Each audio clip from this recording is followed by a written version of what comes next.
असतील उपमुख्यमंत्री असतील त्या दोघांमध्ये समन्वय साधण्याचा प्रयत्न करत होतात।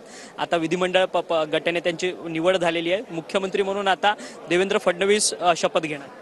निश्चित आमच्यासाठी अतिशय आनंदाचा दिवस आहे, अभिमानाचा दिवस आहे की आमचे नेते देवेंद्रजी हे पुन्हा उद्या शपथ या ठिकाणी घेतील। एक मताने आमच्या विधिमंडळ गटाकडे एक मताने त्यांची निवड या ठिकाणी झालेली आहे।